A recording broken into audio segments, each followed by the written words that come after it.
लागता के करे पड़ी अब रंगदारी ठोक दी गोली जवन पड़ी बरियारी। लागता के करे पड़ी अब रंगदारी ठोक दी गोली जवन पड़े बरियारी। छौ के छौ गोली सिनेमा में खाई, छौ के छौ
देखी के काफी सब लोगवा घर में लुकाई, देखी के काफी सब लोगवा घर में लुकाई।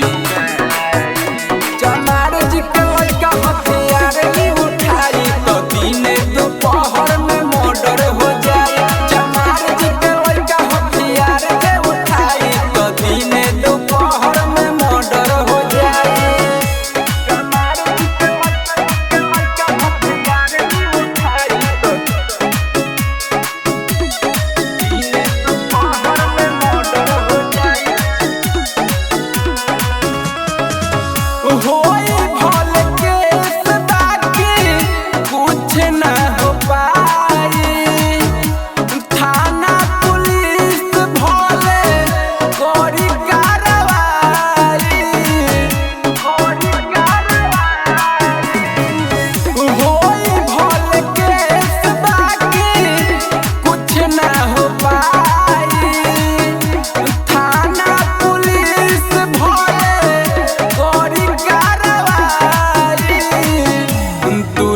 से देहातिया बा राधिका हलाई, दुर्गे से करोन बा राधिका हलाई।